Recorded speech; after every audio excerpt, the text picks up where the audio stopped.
പ്രിയപ്പെട്ട വിദ്യാർത്ഥികളെ, കഴിഞ്ഞ ക്ലാസ്സിൽ ആക്റ്റീവ് ആൻഡ് പാസീവ് വോയിസിനെ കുറിച്ച് നമ്മൾ ചില കാര്യങ്ങൾ പഠിച്ചു. അപ്പോൾ നിങ്ങളുടെ ഓർമ്മയിൽ ഉണ്ടാകുമെന്ന് കരുതുന്നു. നമ്മൾ എന്താണ് പഠിച്ചത്? എങ്ങനെയാണ് ഒരു ആക്റ്റീവ് വേർബ് പാസീവ് വേർബിലേക്ക് മാറുന്നതെന്ന്. അപ്പോൾ നമ്മൾ ഒരു സെൻറ്റൻസ് കിട്ടിയാൽ ശ്രദ്ധിക്കേണ്ടത്, ഒരു ആക്റ്റീവ് വോയിസിൽ നിന്നും പാസീവ് വോയിസിലാക്കാനുള്ള സെൻറ്റൻസ് കിട്ടിയാൽ ശ്രദ്ധിക്കേണ്ടത്, ഒന്ന്, ആ സെൻറ്റൻസ്, ആക്റ്റീവിലെ സെൻറ്റൻസ് ഏത് ടെൻസിലാണോ ഉള്ളത് അതേ ടെൻസിൽ തന്നെ പാസീവ് വരണം. റിപ്പോർട്ടഡ് സ്പീച്ചിൻ്റെ കാര്യം ഓർമ്മയിൽ വെച്ചിട്ട് ഡയറക്റ്റ് സ്പീച്ചിലെ ടെൻസിനെ, ഉദാഹരണത്തിന് ഡയറക്റ്റ് സ്പീച്ചിലെ പ്രസന്റ് ടെൻസിനെ ഇൻഡയറക്റ്റ് സ്പീച്ചിൽ പാസ്റ്റ് ടെൻസിലേക്ക് മാറ്റുന്ന രീതി ആക്റ്റീവ് പാസീവിൽ പിന്തുടരരുത്. ആക്റ്റീവ് പാസീവ് തരുന്ന ആ സന്ദർഭത്തിൽ ഓപ്ഷൻസിൽ അങ്ങനെ കാണും. ഇപ്പോൾ വിൽ എന്നതിനെ വുഡാക്കിയിട്ടൊക്കെ വരും. അപ്പോൾ വിൽ എന്നതിനെ വുഡാക്കുന്നത് നമ്മൾ റിപ്പോർട്ടഡ് സ്പീച്ചിലാണെന്ന് ഓർമ്മിക്കുക. അത് പാസീവിൽ അങ്ങനെ ആ ഓപ്ഷൻ എടുത്ത് കൊടുത്താൽ അത് തെറ്റാവും. അപ്പോൾ ആദ്യം ഓർമ്മിക്കേണ്ടത്, ഏത് ടെൻസിലാണോ ആക്റ്റീവ് വോയിസ് ഉള്ളത് അതേ ടെൻസിൽ തന്നെ നമുക്ക് പാസീവ് വോയിസും കിട്ടേണ്ടതുണ്ട്. അതുപോലെ നമ്മൾ ശ്രദ്ധിക്കേണ്ടത്, ഈ ആക്റ്റീവ് വോയിസിൽ നിന്ന് പാസീവ് വോയിസിലേക്ക് മാറ്റുമ്പോൾ ആക്റ്റീവ് വോയിസിലെ സബ്ജക്റ്റിനെ പാസീവ് വോയിസിൻ്റെ ഒബ്ജക്റ്റിൻ്റെ സ്ഥാനത്തേക്ക് കൊണ്ടുവച്ചിട്ടാണ് മാറ്റേണ്ടത്. എന്നിട്ട് പാസീവ് വോയിസിലെ ഒബ്ജക്റ്റിനെ ആക്റ്റീവ് വോയിസിൻ്റെ സബ്ജക്റ്റിൻ്റെ സ്ഥാനത്ത് വെക്കണം, പരസ്പരം മാറ്റി വെക്കണം. അത് കഴിഞ്ഞ ക്ലാസ്സിൽ പറഞ്ഞതാണ്. അതിന് Rama killed Ravana, Ravana was killed by Rama, ഇത് ഓർമ്മിച്ചാൽ മതി. അങ്ങനെ മാറ്റി വെക്കാതെയാണ് വരുന്നതെങ്കിൽ ആ ഓപ്ഷൻ നിങ്ങൾ എടുക്കരുത്. പിന്നെ നമ്മൾ മാറ്റേണ്ടത്, ഇങ്ങനെ പരസ്പരം മാറ്റി വെക്കുന്നത് വലിയ കാര്യമല്ല, അതിന് ബുദ്ധിമുട്ടുണ്ടാവില്ല. പക്ഷെ നമ്മൾ മാറ്റേണ്ടത്, പാസീവിലേക്ക് മാറ്റേണ്ടത് വേർബിനെയാണ്. അപ്പോൾ വേർബിനെ മാറ്റുമ്പോൾ ശ്രദ്ധിക്കാൻ പറഞ്ഞിട്ടുണ്ട്, എപ്പോഴും ആക്റ്റീവ് വോയിസിലെ വേർബ് ഏത് ടെൻസിലുള്ള വേർബ് ആയിക്കൊള്ളട്ടെ, ഏത് ടെൻസിൽ ഉപയോഗിക്കുന്ന വേർബും ആകാം, ആ വേർബ് പാസീവ് വോയിസിലേക്ക് മാറ്റുമ്പോൾ ആ വേർബിൻ്റെ പാസ്റ്റ് പാർട്ടിസിപ്പിൾ, അതായത് വേർബിൻ്റെ മൂന്നാമത്തെ ഫോമാണ് ഉപയോഗിക്കേണ്ടത്. നമ്മളിവിടെ കൊടുത്തിട്ടുണ്ട് ആക്റ്റീവ് വേർബ് പാസീവ് വേർബ് എന്ന് പറഞ്ഞ് കൊടുത്ത് ശ്രദ്ധിക്കുക. റൈറ്റ് എന്നത് വേർബിൻ്റെ ഒന്നാമത്തെ ഫോമാണ്. റോട്ട് വേർബിൻ്റെ രണ്ടാമത്തെ ഫോമാണ്. റിട്ടേൺ വേർബിൻ്റെ മൂന്നാമത്തെ ഫോമാണ്. പിന്നെ വരുന്നത് റൈറ്റ് അല്ലെങ്കിൽ റൈറ്റ്സ് ആണ്. അത് വേർബിൻ്റെ നാലാമത്തെ ഫോമാണ്. റൈറ്റിംഗ് ING വേർബിൻ്റെ അഞ്ചാമത്തെ ഫോമാണ്. ഇങ്ങനെ 5 ഫോംസ് ആണ് ഒരു വേർബിനുള്ളത്. ഈ 5 ഫോംസിൽ ഏത് ഫോം വന്നാലും കുഴപ്പമില്ല. ആക്റ്റീവ് വോയിസിൽ, പാസീവ് വോയിസിൽ ഇതിൻ്റെ മൂന്നാമത്തെ ഫോം പാസ്റ്റ് പാർട്ടിസിപ്പിൾ മാത്രമേ വരാവൂ. അതായത് ആക്റ്റീവ് വോയിസിലെ റൈറ്റ് പാസീവ് വോയിസിൽ റിട്ടേൺ ആയിട്ട് മാറണം. ഏത് ടെൻസ് ആയാലും, ടെൻസ് മാറുന്നതിനനുസരിച്ച് റിട്ടേൺ മാറുകയൊന്നും ചെയ്യില്ല. ഒരു സെൻറ്റൻസിലെ മെയിൻ വേർബ്, ഓക്സിലറി വേർബിനെ കുറിച്ചല്ല പറയുന്നത്, വേർബിനെ കുറിച്ചാണ്. ഓക്സിലറി വേർബ് സെൻറ്റൻസിൽ ഉണ്ടെങ്കിൽ അതിനെ ഓക്സിലറി വേർബ് എന്നും, ഈ ഓക്സിലറി വേർബിൻ്റെ കൂടെ വരുന്ന വേർബിനെ മെയിൻ വേർബും ഒന്നും പറയാറുണ്ട്. ആ മെയിൻ വേർബിനെ ഉദ്ദേശിച്ചാണ് പറയുന്നത്. ആ മെയിൻ വേർബിന്റെ അത് ഏത് ടെൻസിലുള്ള ആക്റ്റീവ് വോയിസ് ആയാലും പ്രശ്നമില്ല. അത് പ്രസന്റ് ടെൻസ് ആയാലും പ്രസന്റ് കണ്ടിന്യൂസ് ആയാലും പാസ്റ്റ് ടെൻസ് ആയാലും പാസ്റ്റ് കണ്ടിന്യൂസ് ആയാലും പാസ്റ്റ് പെർഫെക്റ്റ് ആയാലും ഏത് ടെൻസും ആയിക്കോട്ടെ, ആ വേർബിന്റെ ആക്റ്റീവ് വോയിസിൽ പറയുന്ന സെന്റൻസിലെ വേർബിന്റെ മെയിൻ വേർബിന്റെ മൂന്നാമത്തെ ഫോം മാത്രമേ പേസീവിൽ ഉപയോഗിക്കാൻ പാടുള്ളൂ എന്ന കാര്യം നിങ്ങൾ മനസ്സിലങ്ങോട്ട് ഉറപ്പിച്ചു വെക്കുക. പലപ്പോഴും അത് കൊണ്ട് തന്നെ നമുക്ക് ശരിയായ ഉത്തരത്തിലേക്ക് കടക്കാൻ പറ്റും. പിന്നെ ടെൻസിനനുസരിച്ച് മാറ്റേണ്ട ഒരു വേർബ് ഉണ്ട്. അതാണ് പറഞ്ഞത് ബി എന്ന വേർബാണ്. ബിയുടെ സഹായമില്ലാതെ പാസീവ് വോയിസ് ഉണ്ടാവില്ല. ഏതൊരു പാസീവ് വോയിസിനും വേർബിന്റെ മെയിൻ വേർബിന്റെ മൂന്നാമത്തെ ഫോമിന്റെ കൂടെ ബി അല്ലെങ്കിൽ ബിന്റെ മറ്റൊരു രൂപം വേണം. ഇത് നമ്മൾ എപ്പോഴും ഓർമ്മിക്കുക. അപ്പൊ നമ്മൾ പാസീവ് വോയിസ് പഠിക്കുന്ന ഈ സന്ദർഭത്തിൽ റൈറ്റ്, എഴുതുക എന്നർത്ഥം വരുന്ന റൈറ്റ് എടുക്കുക. റൈറ്റ് എടുത്തിട്ട് അത് മാത്രം ഓർമ്മിച്ചാൽ മതിയല്ലോ. ഒരു വേർബ് മതിയല്ല, ബാക്കി എല്ലാ വേർബും ആ മോഡലിലാണല്ലോ വരിക. വേർബ് മാറും എന്നല്ലേ ഉള്ളൂ. അപ്പൊ റൈറ്റ് എടുത്താല് അതിൻ്റെ പാസീവില് എപ്പോഴും റിട്ടേണേ വരൂ എന്നുള്ള കാര്യം ഓർമ്മിക്കാം. ഈ റിട്ടേൺ മാത്രം വന്നാൽ അത് പാസീവ് ആവില്ല. റിട്ടേണിന്റെ കൂടെ ബി എന്ന വാക്കോ അതിൻ്റെ മറ്റ് ഫോംസോ, മൊത്തം 8 വേർഡ്സ് ആണ് വരുന്നത്. ആ 8 വേർഡ്സിൽ ഒരെണ്ണം V3യുടെ വേർബിന്റെ മൂന്നാമത്തെ ഫോമിന്റെ, അതായത് റിട്ടേണിന്റെ കൂടെ ഉണ്ടെങ്കിലാണ് അത് പാസീവ് ആവുന്നത് എന്ന് നിങ്ങൾ മനസ്സിലാക്കണം. ഇങ്ങനെ മനസ്സിലാക്കിയാൽ തന്നെ നിങ്ങൾക്ക് ഓപ്ഷനിൽ നിന്ന് ശരി ഉത്തരത്തിലേക്ക് കടക്കാൻ എളുപ്പത്തിൽ കഴിയും. അപ്പൊ ഇവിടെ നോക്കുക, റൈറ്റ് ഒന്നാമത്തെ ഫോം ആണെങ്കിൽ റൈറ്റ് റിട്ടേണിലേക്ക് പോകുന്നു. അതെന്തായാലും റിട്ടേൺ ആണെന്നല്ല, ഏത് ടെൻസ് എടുത്ത് നമുക്ക് ആകെ മൊത്തം 12 ടെൻസുകളാണുള്ളത്. ഈ 12 ടെൻസുകളും പാസീവിലേക്ക് ഉപയോഗിക്കാമെങ്കിലും 12ൽ ചില ടെൻസുകൾ സാധാരണ പാസീവിൽ ഉപയോഗിക്കാത്തവയാണ്. അവ എന്തായാലും പരീക്ഷയിൽ ചോദിക്കുകയില്ല, പരീക്ഷയിൽ ആ ടെൻസ് വരികയില്ല. അപ്പോൾ അങ്ങനെ വരുമ്പോൾ റൈറ്റ് എന്നെടുക്കുമ്പോൾ റൈറ്റ് 2 രൂപത്തിൽ ഉപയോഗിക്കുമെന്ന് പറഞ്ഞു തന്നിട്ടുണ്ട്. ഒന്ന് വേർബിന്റെ ഫസ്റ്റ് ഫോം അഥവാ ബേസ് ഫോം ആയിട്ട് ഉപയോഗിക്കും.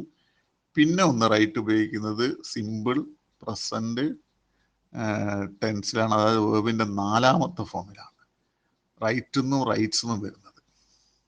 അപ്പൊ റൈറ്റിന്റെ ഒരു പ്രത്യേകത നോക്കേണ്ടത്, റൈറ്റ് 1ാമത്തെ ഫോമായിട്ട് ഉപയോഗിക്കുന്നുണ്ട്, 4ാമത്തെ ഫോമായിട്ട് ഉപയോഗിക്കുന്നുണ്ട്.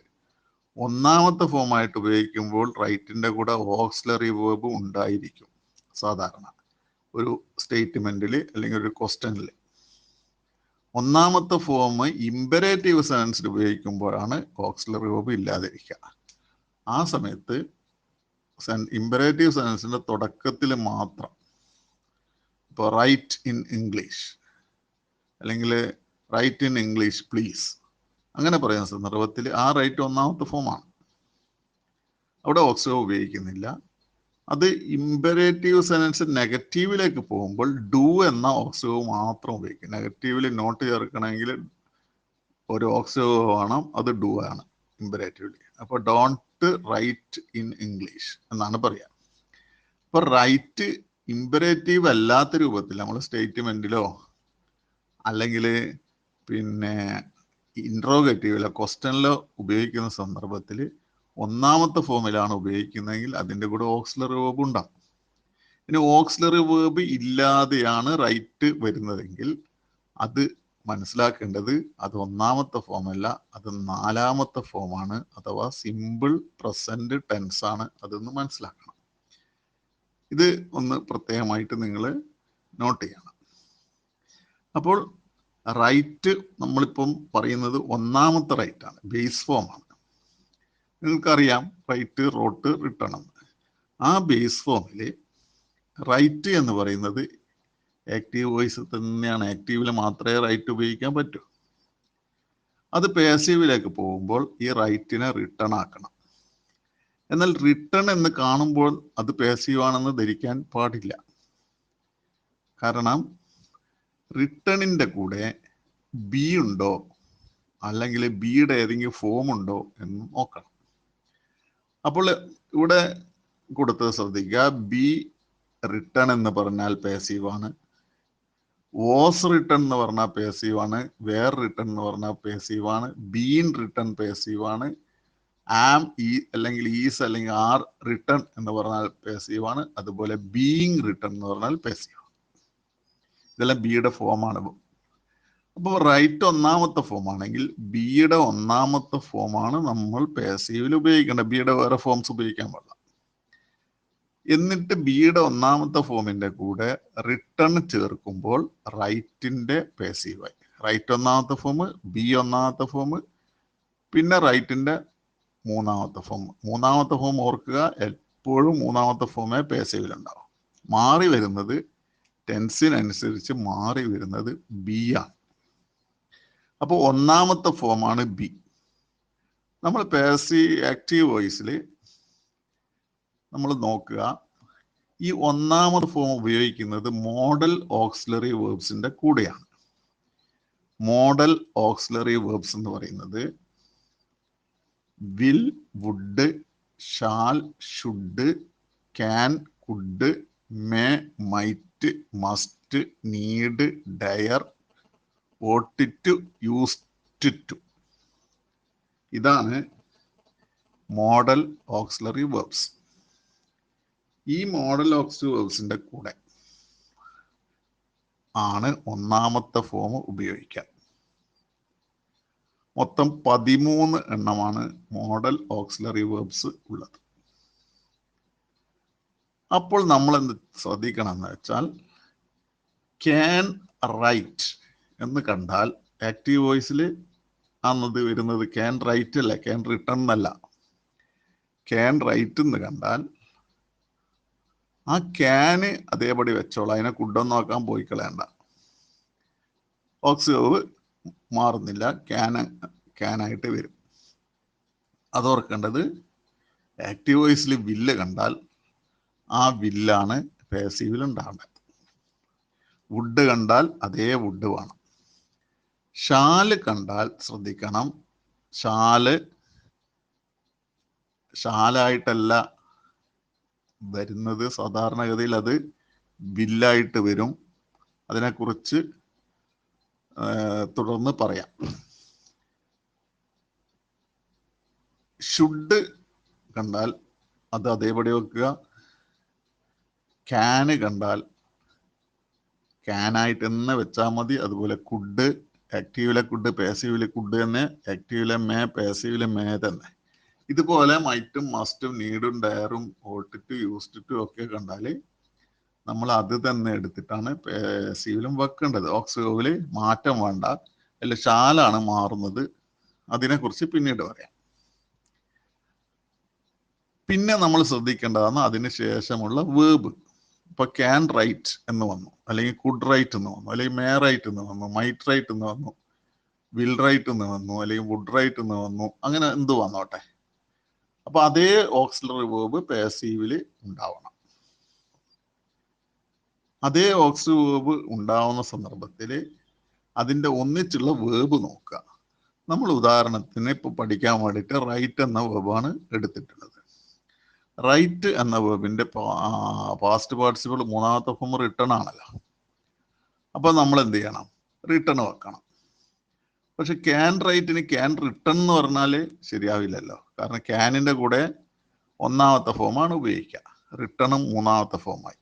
റിട്ടേൺ ഉപയോഗിക്കാൻ കഴിയില്ല. ക്യാൻ റിട്ടേൺ എന്ന് പറഞ്ഞാൽ തെറ്റാണ്, അത് പാസീവ് അല്ല, അങ്ങനെ ഒരു പ്രയോഗവും ഇല്ല. അപ്പൊ എന്ത് വേണം നമ്മള്? ക്യാൻ റൈറ്റിലെ റൈറ്റ് ഒന്നാമത്തെ ഫോമാണല്ലോ. അപ്പൊ ബിയുടെ ഒന്നാമത്തെ ഫോം റിട്ടേണിന്റെ മുമ്പിൽ വെച്ചു കൊടുത്താൽ മതി. ബിയുടെ ഒന്നാമത്തെ ഫോം ബി തന്നെയാണ്. അപ്പൊ എന്താവും? അത് ക്യാൻ ബി റിട്ടൺ എന്നാണ്. അപ്പോൾ ഓർക്കേണ്ടത് ഒന്നാമത്തെ ഫോമിൽ വരുന്ന റൈറ്റിന്റെ പാസീവ് ഫോം ബി റിട്ടൺ ആണ്. ഇത്ര ഓർത്താൽ മതി. അപ്പൊ നമ്മളിപ്പം ഷുഡ് റൈറ്റ് എന്ന് കണ്ട ഉടനെ മനസ്സിലേക്ക് ഓടിക്കണം, ഇതിന്റെ പാസീവ് ഷുഡ് ബി റിട്ടൺ ആണ്. മസ്റ്റ് റൈറ്റ് എന്നാണ് ഉടനെ ഓർമ്മയിലെത്തണം, മസ്റ്റ് റൈറ്റ് ഒന്നാമത്തെ ഫോം. അപ്പൊ മസ്റ്റിന് ശേഷം റൈറ്റ് ഒന്നാമത്തെ ഫോമാവും, ബിയുടെ ഒന്നാമത്തെ ഫോം ബി ആണ്. അപ്പൊ മസ്റ്റ് ബി റിട്ടൺ ആണ്. അല്ലെങ്കിൽ വിൽ റൈറ്റ് എന്ന് കാണുന്നു, ഉടനെ മനസ്സിലാക്കി ഓടിയെത്തണം, അതിന്റെ പാസീവ് വിൽ ബി റിട്ടൺ ആണ്. അപ്പോൾ റൈറ്റിന്റെ ഒന്നാമത്തെ ഫോമിന്റെ പാസീവില് എന്താ സംഭവിക്കുന്നത്? ആ വേർബിന്റെ ഒന്നാമത്തെ ഫോമിന്റെ മൂന്നാമത്തെ ഫോം കൊടുക്കുക, കൂടെ പുതിയൊരാളെ നിർത്തുക, ഒന്നാമത്തെ ഫോമിലേക്ക് പുതിയൊരാളെ കൊണ്ടുവരണം, അയാളാണ് ബി. അപ്പം ബി റിട്ടൺ ആയി. ഇനി റോട്ട് എടുത്താൽ വേർബിന്റെ രണ്ടാമത്തെ ഫോമാണ് റോട്ട്. വേർബിന്റെ രണ്ടാമത്തെ ഫോമായ റോട്ട് എടുക്കുമ്പോൾ ആ റോട്ട് രണ്ടാമത്തെ ഫോമാണെന്ന് നമുക്കറിയാം. ഉടനെ നമ്മൾ എന്ത് ചെയ്യണം? റോട്ടിന്റെ മൂന്നാമത്തെ ഫോം എടുക്കണം. അത് പാസീവിൽ അതല്ലേ പറ്റും. അപ്പോൾ റിട്ടേൺ തന്നെ. അപ്പൊ ചിന്തിക്കേണ്ടത് മൂന്നാമത്തെ ഫോം എടുത്ത് റോട്ട് രണ്ടാമത്തെ ഫോം, അപ്പൊ ബിയുടെ രണ്ടാമത്തെ ഫോം എടുക്കണം. ബിയുടെ രണ്ടാമത്തെ ഫോം നമുക്കിപ്പോൾ വരുന്നത് ഈ രൂപത്തിൽ പോകുമ്പോൾ വരുന്നത് വോസ് അല്ലെങ്കിൽ വേറാണ്. അപ്പോൾ വോസ് അല്ലെങ്കിൽ വേറാണ് വേർബിന്റെ രണ്ടാമത്തെ ഫോമിന്റെ കൂടെ ഉപയോഗിക്കുക. ആക്റ്റീവ് വോയിസിൽ വരുന്ന വേർബിന്റെ രണ്ടാമത്തെ ഫോം, അതിന്റെ കൂടെ ഓക്സിയോ ഉണ്ടാവില്ല. വേർബിന്റെ രണ്ടാമത്തെ ഫോമിന്റെ കൂടെ ഓക്സിയോ ഉണ്ടാവില്ല. അപ്പൊ അങ്ങനെ ഓക്സിയോ ഇല്ലാത്ത വേർബിന്റെ രണ്ടാമത്തെ ഫോം ആക്റ്റീവില് കണ്ടു കഴിഞ്ഞാൽ നമ്മൾ എന്ത് ചെയ്യണം? ബിയുടെ പാസ്റ്റ്, കാരണം റോട്ട് പാസ്റ്റ് ആണല്ലോ. അപ്പൊ ബിയുടെ പാസ്റ്റ് വോസ് അല്ലെങ്കിൽ വേറാണ്. ആ സെന്റൻസിൽ ആക്റ്റീവ് സെന്റൻസിന്റെ സബ്ജക്റ്റ് മാറിയിട്ട് ഒബ്ജക്റ്റ് വെക്കുമ്പോൾ അത് സിംഗുലറായിട്ട് വരികയാണെങ്കിൽ വാസ് വെക്കാം, പ്ലൂറലായിട്ട് വരികയാണെങ്കിൽ വേറെ വെക്കണം. അത് മറന്നു പോകരുത്. ഉദാഹരണത്തിന് ഷീ കിൽഡ് എ റാറ്റ്. അപ്പോൾ നമ്മൾ എ റാറ്റിനെയാണ് ഫസ്റ്റ് വെക്കുക. അപ്പൊ എന്ത് വരും? A rat was killed by her എന്നാവും. എന്നാൽ ഷീ കിൽഡ് 2 റാറ്റ്സ് എന്നാണെങ്കിൽ 2 റാറ്റ്സ് പ്ലൂറലായി, അപ്പം വാസ് വെക്കരുത്. 2 rats were killed by her എന്ന് വരും. ഇതാണ് നമ്മൾ പഠിക്കേണ്ടത്. ഇതാണ് വാസും വേറും തമ്മിൽ ഉള്ള വ്യത്യാസം. അപ്പൊ റോട്ട് മനസ്സിൽ വെക്കുമ്പോൾ ഇപ്പൊ റൈറ്റ് മനസ്സിൽ വെക്കുക, ഒന്നാമത്തെ ഫോം ബി റിട്ടേൺ വെക്കുക പാസീവില്. റോട്ട് രണ്ടാമത്തെ ഫോം വാസ് അല്ലെങ്കിൽ വേർ റിട്ടേൺ, രണ്ടാമത്തെ പാസീവ്. കാരണം ബിയുടെ രണ്ടാമത്തെ ഫോം വാസ് അല്ലെങ്കിൽ വേർ. മൂന്നാമത്തെ ഫോം വരുന്ന റിട്ടേൺ. ഈ റിട്ടേൺ നമ്മൾ ഉപയോഗിക്കുന്നത് ആക്റ്റീവിലും പാസീവിലും നമ്മൾ റിട്ടേൺ ഉപയോഗിക്കുന്നുണ്ട്. ആക്റ്റീവിൽ റിട്ടേൺ ഉപയോഗിക്കുമ്പോൾ നമ്മൾ ഹാവ്, ഹാസ്, ഹാഡ് ഇവയുടെ കൂടെയാണ് റിട്ടേൺ ഉപയോഗിക്കുക. അപ്പൊ have return, has return, had return എന്നൊക്കെ വരും. ഓക്സിലറി വേർബാണ് അത്. അത് നമ്മൾ ഒന്നുകിൽ ഹാഡ് ആണെങ്കിൽ ഹാഡ് മാറുന്നില്ല, അതേപടി തന്നെ പാസീവിൽ വരും. ഹാസ് നമ്മളിപ്പോൾ വാസും വേറും പറഞ്ഞ പോലെ ഹാസ് ചിലപ്പോൾ ഹാവിലേക്കും ഹാവ് ചിലപ്പോൾ ഹാസിലേക്കും മാറും എന്നേ ഉള്ളൂ. ഇത് പ്രസന്റ് ഫോമാണ്. അപ്പോൾ നമ്മളിപ്പോൾ റിട്ടേൺ കണ്ടാൽ നമ്മൾ എന്ത് ചെയ്യണം? ആക്റ്റീവ് വോയിസിൽ റിട്ടേൺ കണ്ടാൽ ബിയുടെ V3യിലേക്ക് പോവുക. ബിയുടെ V3 എന്ന് പറയുമ്പോൾ നമ്മൾ ബീനിലേക്കാണ് പോകേണ്ടത്. അപ്പോൾ എന്ത് സംഭവിക്കും? ബീൻ പ്ലസ് റിട്ടേൺ ആവും. പിന്നെ അതിൻ്റെ കൂടെ ഹാഡ് വെക്കുന്നോ ഹാസ് വെക്കുന്നോ, ഹാഡ് വെക്കും. ഓക്സിയോ നമ്മൾ സെന്റൻസിലുണ്ടായ ഓക്സിയോ നമുക്ക് മാറ്റാൻ പറ്റില്ല, ഓക്സിയോ എടുത്ത് വെക്കണം. ഇപ്പൊ ഹാഡിന് വേറൊരു ഫോം ഇല്ലാത്തതുകൊണ്ട് അത് ഹാഡ് എന്ന് വെക്കണം. അപ്പൊ ഹാഡ് റിട്ടേൺ എന്ന് കണ്ടാൽ അത് ഹാഡ് ബീൻ റിട്ടേൺ ആവും. അപ്പൊ ബീൻ റിട്ടേൺ എന്ന് കണ്ടാൽ, ആക്റ്റീവ് വോയിസിൽ റിട്ടേൺ എന്ന് കണ്ടാൽ അത് ബീൻ റിട്ടേൺ ആണ്, പാസീവ് എന്ന് മനസ്സിലാക്കാം. കാരണം ബീനാണ് മൂന്നാമത്തെ ഫോം. ഇനി ഓക്സിലറി വേർബ് ഇല്ലാതെ റൈറ്റ് വരുന്നു, അല്ലെങ്കിൽ റൈറ്റ്സ് എന്ന് വരുന്നു. അപ്പോൾ simple present tense. Write subject ഒന്നിലധികം ആളാണെങ്കിൽ വരും. റൈറ്റ്സ് ഒരാൾ അല്ലെങ്കിൽ ഒരു വസ്തു അല്ലെങ്കിൽ എന്തെങ്കിലും ആയിട്ട് ഒരെണ്ണമാണെങ്കിൽ റൈറ്റ്സ് വരും. അപ്പോൾ വേർബിന്റെ നാലാമത്തെ ഫോമാണ്. അപ്പോൾ നമ്മൾ എന്ത് ചെയ്യണം? ബിയുടെ നാലാമത്തെ ഫോമിലേക്ക് പോവുക. ബിയുടെ നാലാമത്തെ ഫോം, അതായത് പ്രസന്റ് ഫോം, അതായത് റൈറ്റ് റൈറ്റ്സ് പ്രസന്റ് ആണ്, പ്രസന്റ് സിമ്പിൾ ആണല്ലോ. അപ്പൊ പ്രസന്റ് ഫോം ബിയുടേത് ഒന്നുകിൽ ആം വരും, ഐ ഫസ്റ്റിൽ വന്നാൽ അത് ആം വരാം. സിംഗുലർ സബ്ജക്റ്റ് ഒരെണ്ണം വന്നാൽ ഈസ് വരും, ഒന്നിലധികം വന്നാൽ ആറ് വരും. എന്നിട്ടാണ് റിട്ടേൺ ഉപയോഗിക്കേണ്ടത്. അപ്പം റൈറ്റ് അല്ലെങ്കിൽ റൈറ്റ്സ് കാണുമ്പോൾ ഓർക്കണം, അത് പ്രസന്റ് ആണ്. പ്രസന്റ് ഏതാ? ബിയുടെ ആമീസാർ ആണ്. ആമീസാർ പ്ലസ് റിട്ടേൺ. അപ്പോൾ റൈറ്റിന്റെ ഓക്സിലറി ഇല്ലാത്ത റൈറ്റിന്റെ അല്ലെങ്കിൽ റൈറ്റ്സിന്റെ പാസീവ് വോയിസ് ആം റിട്ടേൺ അല്ലെങ്കിൽ ഈസ് റിട്ടേൺ അല്ലെങ്കിൽ ആർ റിട്ടേൺ ഇവയിൽ ഒന്നാണെന്ന് മനസ്സിലുണ്ടാകും. ഇനി റൈറ്റിംഗ് ആണ് അഞ്ചാമത്തെ ഫോം. റൈറ്റിംഗ് എന്ന് പറയുമ്പോൾ അത് ING വേർബ്. ING വേർബ് വന്നാൽ അതേ ING ഇവിടെ വേണം, പാസീവില് വേണം. നമ്മൾ റൈറ്റിങ്ങിന്റെ മൂന്നാമത്തെ ഫോമായ റിട്ടേൺ ആണ്, മെയിൻ വേർബ് റിട്ടേൺ ആണ്, പാസീവിൽ എടുക്കേണ്ട. എല്ലാത്തിലും റിട്ടേൺ ആണെന്ന് ഒരിക്കൽ കൂടി പറയുന്നു, ഓർക്കണം. മാറുന്നത് ബി ആണ്. അപ്പൊ നമ്മൾ എന്ത് ചെയ്യണം? ബീനെ INGയിലേക്ക് കൊണ്ടുപോകണം. അപ്പൊ ബീയിങ് എന്നാവും.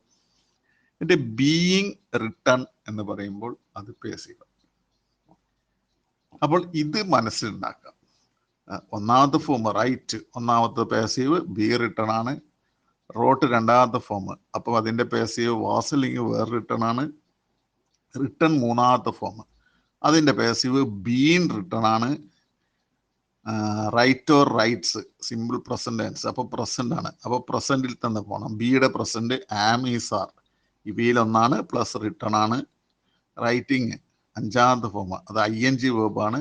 ING വേർബ് ആകുമ്പോൾ ING അപ്പുറം വരണം. അപ്പൊ ബീയിങ് ആണ് ING, ബിയുടെ പ്ലസ് റിട്ടേൺ. അപ്പൊ ഈ കാര്യം നിങ്ങൾ മനസ്സിൽ ഉറപ്പിച്ച് വെക്കുക. ഇത് ശരിക്കും മനസ്സിൽ ഉറപ്പിച്ച് വെച്ചാൽ നിങ്ങൾക്ക് ഏത് ചോദ്യം വന്നാലും, പാസീവിലേക്ക് മാറ്റാനുള്ള ഏത് ചോദ്യം വന്നാലും നിങ്ങൾക്ക് പെട്ടെന്ന് ഉത്തരം കണ്ടെത്താൻ കഴിയും. നമ്മൾ ആക്റ്റീവിൽ നിന്ന് പാസീവിലേക്ക് പോകുന്ന പോലെ പാസീവിൽ നിന്ന് ആക്റ്റീവിലേക്ക് പോകാനും ചോദ്യം വരുത്തുന്നുണ്ട്. അത് വളരെ കുറവേ വന്നിട്ടുള്ളൂ എന്നേ ഉള്ളൂ. പക്ഷെ അത് പിന്നെ പ്രശ്നം വരില്ല. ആക്റ്റീവിൽ നിന്ന് പാസീവിലേക്ക് പോകാൻ പറ്റുമെങ്കിൽ പാസീവിൽ നിന്ന് ആക്റ്റീവിലേക്ക് പോകുക എന്നത് ബുദ്ധിമുട്ടല്ലല്ലോ. നമ്മളിപ്പോൾ ഈ കണ്ണൂരിൽ നിന്ന് കോഴിക്കോട് പോവുകയാണെങ്കിൽ കോഴിക്കോട് നിന്ന് കണ്ണൂരിൽ വരുന്നതിന് എന്താ ബുദ്ധിമുട്ടുള്ളത്? അതുപോലെ കരുതിയാൽ മതി. പിന്നെ നമ്മൾ പഠിക്കേണ്ട ഈ 2 ഒബ്ജക്റ്റ് വരുന്ന സെന്റൻസ് ഉണ്ട്. അത് ചിലപ്പം പരീക്ഷയിൽ വരാറുണ്ട്. അതിനെക്കുറിച്ചാണ് പഠിക്കേണ്ടത്. പിന്നെ ക്വസ്റ്റനെ കുറിച്ച് പഠിക്കണം. ക്വസ്റ്റൻ എങ്ങനെ ആക്റ്റീവ് നിന്ന് പാസീവിലേക്ക് പോകുമെന്ന് പഠിക്കണം. അതുപോലെ ഇമ്പരേറ്റീവ് സെന്റൻസിനെ കുറിച്ചും പഠിക്കാനുണ്ട്. പക്ഷെ ഇവിടെ എല്ലാം വരുന്നത് ഇപ്പം പറഞ്ഞ ഈ വേർബിന്റെ ഫോംസിൽ ഉണ്ടാകുന്ന മാറ്റാണ്. എവിടെ റൈറ്റ് കണ്ടോ അത് ഏത് സെന്റൻസ് എന്നില്ല, എവിടെ റൈറ്റ് വരുന്നുണ്ടോ അതിൽ ക്വസ്റ്റനിലൊരു പ്രശ്നമുണ്ട്. ഈ ക്വസ്റ്റനിൽ ഡൂഡസ് ഡിഡ് വരും. ആക്റ്റീവിലാണെങ്കിലോ പാസീവിലാണെങ്കിലോ ഡൂഡസ് ഡിഡ് ഒരിക്കലും ഉണ്ടാവില്ല. പാസീവ് വോയിസിൽ ഡൂഡസ് ഡിഡ് എന്നീ 3 ഓക്സിലറി വേർബ്സ് ഒരിക്കലും ഉപയോഗിക്കില്ല. അത് ഓർക്കണം. കാരണം പാസീവിൽ എപ്പോഴും ഓക്സിലറി ഉണ്ട്. ഈ ഡൂഡസ് ഡിഡ് ഉപയോഗിക്കുന്നത് ഓക്സിലറി വേർബിന്റെ സഹായം തേടുന്ന സമയത്താണ്. അതായത് സിമ്പിൾ പ്രസന്റ് ടെൻസ്, വേർബിന്റെ രണ്ടാമത്തെ ഫോം, വേർബിന്റെ നാലാമത്തെ ഫോം, അതിന് ഓക്സിലറി ഉണ്ടാവില്ല ചോദ്യം അല്ലെങ്കിൽ. അതുപോലെ തന്നെ റോട്ട് രണ്ടാമത്തെ ഫോമിൽ ഓക്സിലറി ഉണ്ടാവില്ല. പക്ഷെ ചോദ്യം ഉണ്ടാക്കുമ്പോൾ ഓക്സിലറി വേണം. അപ്പോഴാണ് ഡൂഡസ് ഡിഡിന്റെ സഹായം തേടുന്നത്. പക്ഷെ പാസീവിലേക്ക് പോകുമ്പോൾ ഓക്സിലറിന്റെ ആവശ്യം വരുന്നില്ല. കാരണം പാസീവിൽ എപ്പോഴും എന്തുണ്ടാവും? ഓക്സിലറി ഉണ്ടാവും. അതുകൊണ്ടാണ് ഡൂഡസ് ഡിഡ് ഉപയോഗിക്കാത്തത്. അത് ചോദ്യത്തിനെ കുറിച്ച് പറയുന്ന സമയത്ത്, പഠിപ്പിക്കുന്ന സമയത്ത് നമുക്ക് പഠിക്കാം. ഇപ്പോൾ നിങ്ങൾ പഠിക്കുന്നത് സ്റ്റേറ്റ്മെന്റ് ആണ്. അതായത് അസർട്ടീവ് അല്ലെങ്കിൽ അഫർമേറ്റീവ് അസർട്ടീവ് അല്ലെങ്കിൽ ഡിക്ലറേറ്റീവ് സെൻസ്. അപ്പോൾ അതായത് സ്റ്റേറ്റ്മെന്റ്. നമ്മളിപ്പോൾ സ്റ്റേറ്റ്മെന്റിനെ കുറിച്ച് പഠിക്കുകയാണ്. ആ സ്റ്റേറ്റ്മെന്റിന് ശേഷം സ്റ്റേറ്റ്മെന്റ് മുഴുവൻ പഠിച്ചതിന് ശേഷം നമുക്ക് ക്വസ്റ്റ്യനിലേക്ക് കിടക്കാം. അപ്പൊ ഇത്രയും കാര്യം ഓർമ്മിക്കാം. ഇനി ഞാൻ നിങ്ങൾക്ക് ഒരു 10 ചോദ്യം തരുന്നുണ്ട്, ഇവിടെ കൊടുത്തിട്ടുണ്ട്. ഈ 10 ചോദ്യത്തിന്റെ ഉത്തരം ഞാൻ ഈ പറഞ്ഞ കാര്യങ്ങൾ മനസ്സിൽ വെച്ചുകൊണ്ട് നിങ്ങൾ കണ്ടെത്തുക. ഈ 10 ചോദ്യങ്ങളും 10 ചോദ്യങ്ങളിൽ 9 എണ്ണം PSC ചോദിച്ച ചോദ്യമാണ്. 10ാമത്തെ ചോദ്യം PSC ചോദിച്ച ചോദ്യമല്ല. പക്ഷെ 10ാമത്തെ ചോദ്യത്തിൽ ഒരു ഷാൽ ഉള്ളത് കൊണ്ടാണ് അത് വെച്ചിട്ടുള്ളത്. അത് ചിലപ്പോൾ നിങ്ങൾക്ക് തെറ്റാൻ സാധ്യതയുണ്ട്. കുഴപ്പമില്ല, അത് നമുക്ക് ആ ചോദ്യത്തിന്റെ വിശദീകരണം തരുന്ന സമയത്ത് പഠിക്കാം. പക്ഷെ ബാക്കിയുള്ള 9ഉം PSC ചോദിച്ച ചോദ്യമാണ്. അപ്പൊ PSC ചോദിച്ച ആ ചോദ്യം ഒന്ന് വായിച്ചു നോക്കുക. അതിന്റെ ഓപ്ഷനിൽ നിന്ന് ഉത്തരം എങ്ങനെ ഏതായിരിക്കും ശരിയെന്ന് ഞാൻ ഇപ്പോൾ പഠിപ്പിച്ച കാര്യങ്ങൾ ബേസ് ചെയ്തുകൊണ്ട് നിങ്ങൾ ഒന്ന് മനസ്സിലാക്കിയിട്ട് തിരഞ്ഞെടുക്കുക. അപ്പോൾ അടുത്ത ക്ലാസ്സിൽ നമുക്ക് ആ 10 ചോദ്യങ്ങളെ ഒന്ന് വിശകലനം ചെയ്ത് നോക്കാം. ഈ രീതിയിൽ നിങ്ങൾക്ക് പഠനം മുന്നോട്ട് കൊണ്ടുപോകാൻ കഴിയണം. എന്തെങ്കിലും സംശയം ഉണ്ടെങ്കിൽ നിങ്ങൾക്ക് ചോദിക്കാം. വളരെ ശരിക്കും പറഞ്ഞാൽ വളരെ എളുപ്പമാണ് ആക്റ്റീവ് പാസീവ് വോയിസ്. പലർക്കും അത് വലിയൊരു ഭാരമായിട്ട് തോന്നാറുണ്ട്. അങ്ങനെ ഭാരമായി തോന്നേണ്ട കാര്യമൊന്നുമില്ല ആക്റ്റീവ് പാസീവ്. അപ്പോൾ ഈ കാര്യം, ഇത്രയും കാര്യങ്ങൾ നിങ്ങൾ ഇന്ന് പഠിച്ച് വെക്കുക.